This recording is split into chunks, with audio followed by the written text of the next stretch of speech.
Hi, Junior Girl Scouts. Today we're going to be working on our Simple Meals badge. Today we're going to be making some chocolate chip cookies, but we're going to be putting a little twist on them. Sometimes when you're baking for yourself or for other people, you or other people might have allergies, or sometimes you might be out of a certain ingredient and might need to swap in something else for that. So today we're going to be pretending that we have an allergy to eggs, or one of our guests has an allergy to eggs. So even though the chocolate chip cookie recipe calls for 2 eggs, you can substitute applesauce for eggs. So you substitute for each egg 1/4 cup of applesauce. So for the 2 eggs that we need for this recipe, we will have 1/2 cup of applesauce. Another substitute that you can try is using a banana, half a banana, with a 1/2 teaspoon of baking powder for every egg that you're mixing. Or if you don't have any oil, or you have someone who is trying not to eat a lot of fat, you can substitute your vegetable oil for yogurt, specifically Greek yogurt. You would use 3/4 cup of yogurt for every cup of oil. Those are just some of the substitutions that you can make. You can always check online and see what other ones you can try. All right, so this is the recipe that we will be using today. The first thing we're going to want to do is preheat our oven to 350 degrees. You will also need to make sure you have your measuring cups and 2 large mixing bowls, along with something to mix with. All right, we are going to set our oven to 350 degrees and let that heat up. All right, so we are going to first start with the dry ingredients. So in one separate bowl, we're going to be combining the flour, the baking soda, and the salt. So we are going to start with 2 1/4 cups of flour. So I have my cup here. It's important with flour that you don't pat it down, just let it fall in the cup.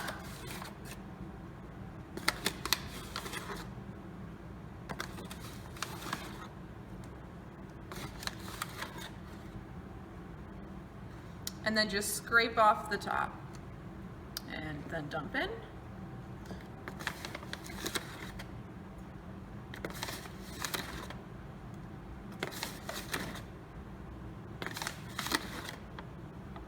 If you pat flour down too much, your dough or whatever you're making will come out a little too thick.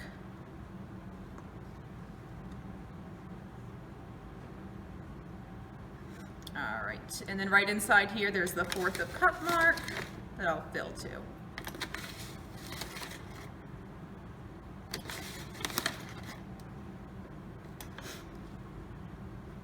All right. And then we're going to have a teaspoon of baking soda. All right, so I have my teaspoon here. I'm just going to go in and then just scrape it off and dump it in. And then I need a teaspoon of salt.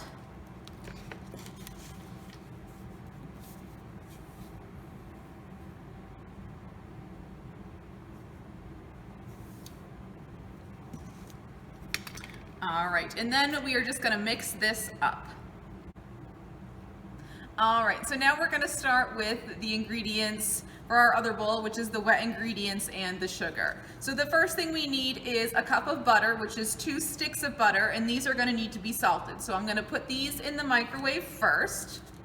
All right, so I've added the butter into the bowl. The next step is to add 3/4 cup of granulated sugar, which is white sugar.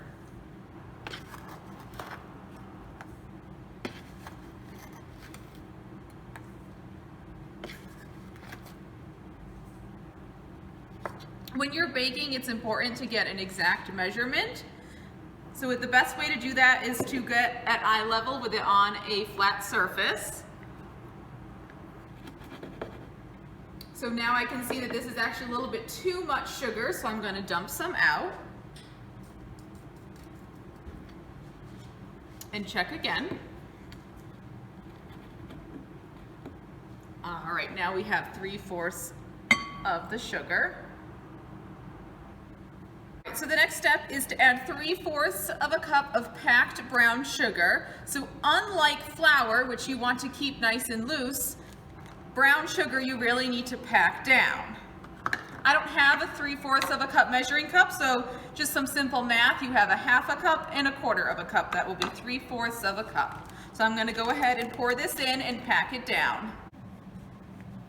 So you just need to make sure the brown sugar is nice and packed down. So we can see we're not quite there yet, so we're going to need to add some more. All right, so we have our butter, our granulated sugar, and our brown sugar, and now we're just going to add our teaspoon of vanilla extract.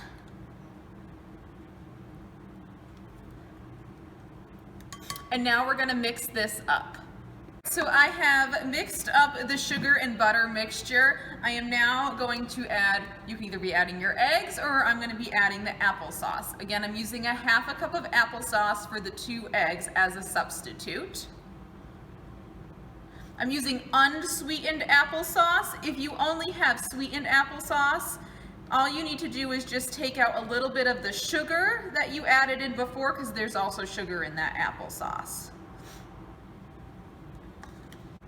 All right, so I've mixed in the applesauce. I am now slowly going to be adding the dry ingredients into the wet ingredient bowl.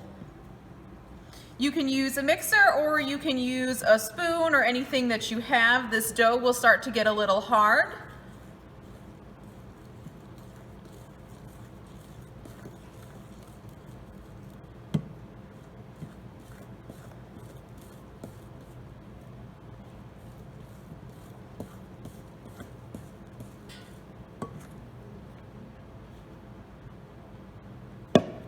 All right, and then the last step is to add your chocolate chips. If you don't have chocolate chips, you can add in anything you want. If you want to make it a little healthier, you can add in some dried fruit, or you can add in some M&Ms if you prefer M&Ms.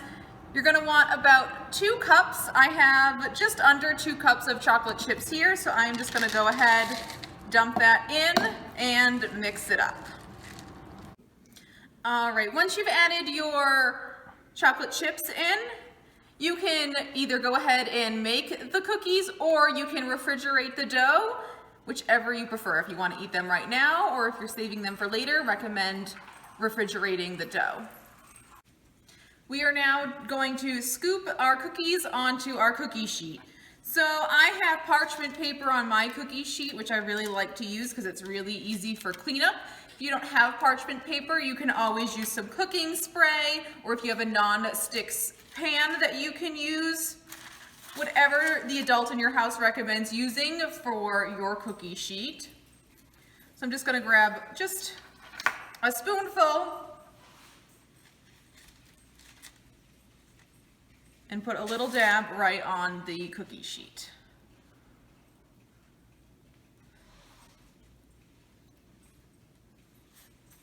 If you refrigerate the cookie dough, it's easier to get a firmer cookie ball that you put on your sheet versus if it's straight from how you made it, it is a little goopier.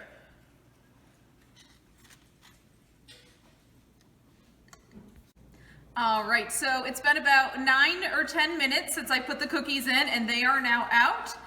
Once you have them all cooked, you're going to want to put them on a wire rack to cool and then enjoy. I would love to know what you guys substituted. If you substituted anything in this recipe, let us know at GSCWM, and I'll see you guys next time. All right, so the second part of this video is going to be a tour of a commercial kitchen. Here at Camp Laurelwood, we actually have a pretty impressive kitchen that's going to look a little different than the kitchen that you might have at home. So we were able to have a chef answer some of our questions about what we will see in the kitchen, and I'm going to give you a tour. All right, so our kitchen here at Camp Laurelwood probably looks a little different than your kitchen. So we are going to have our chef kind of walk us through some of the things that are in here that might be different than what you have at home.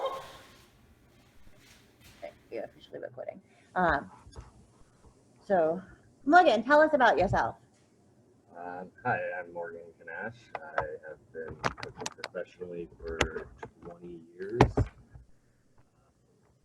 the moment, I work for a sorority feeding 45 students.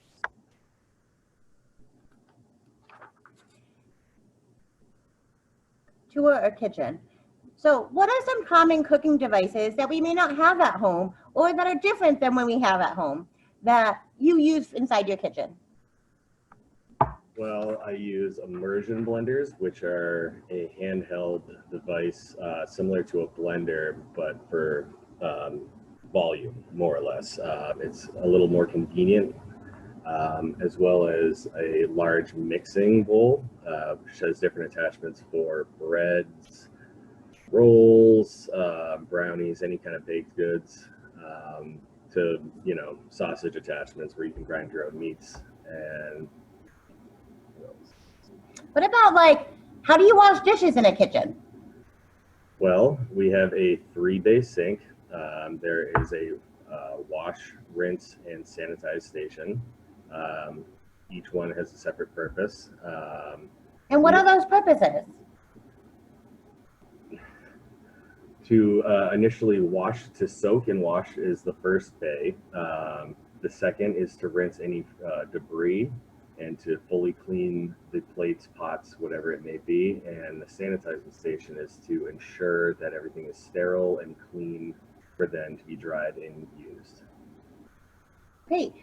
So what type of stove do you have? Does your stove look like the same stove I have at my house?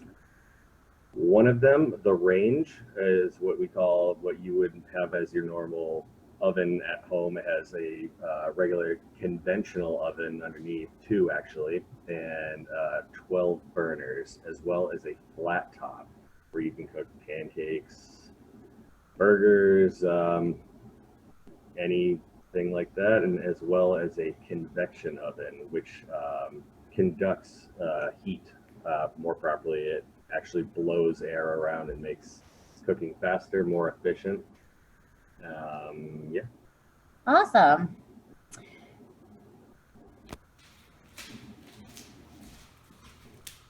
And how do you store food in a kitchen versus how we store it at home? Every home is different.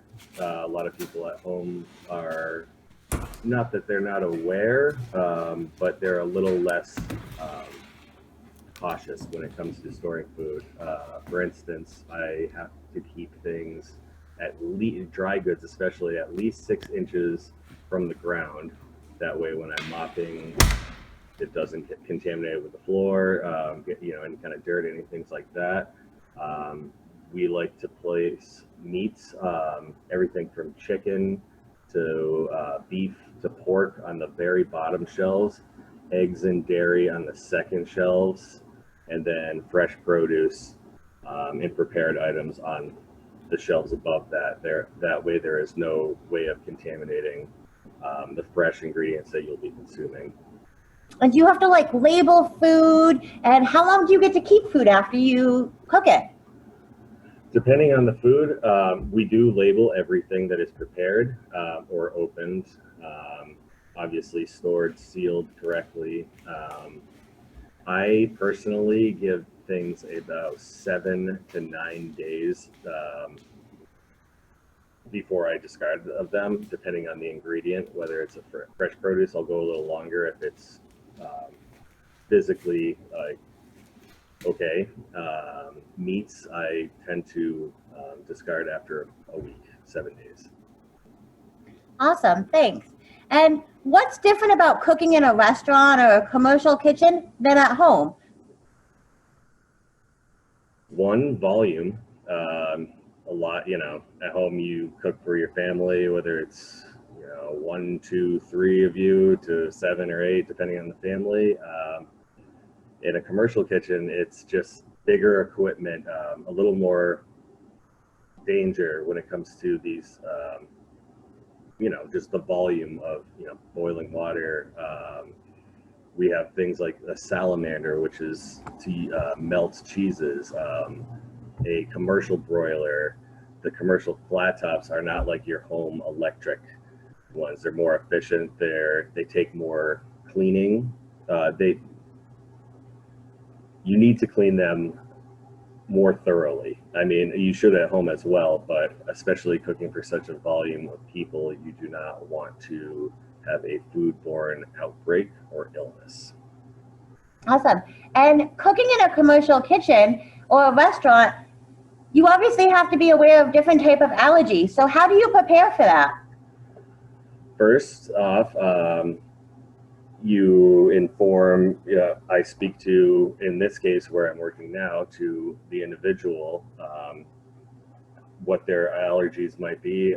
Some people it's a choice, whether it's vegan, vegetarian, and even gluten-free tends to be a choice some people use because they are informed that it makes them feel sluggish, and it's their choice as a diet. For instance, peanut allergies could be, tree nuts. It could even be citrus or gluten, which would be celiac. After talking to the individual about their allergies or preferences, I try to design a menu that accommodates everybody due to that. All right, I hope that our question and answer with our guest chef answered some of your questions and taught you about some of the things that we have in a large size commercial kitchen. I will see you guys next week. Bye.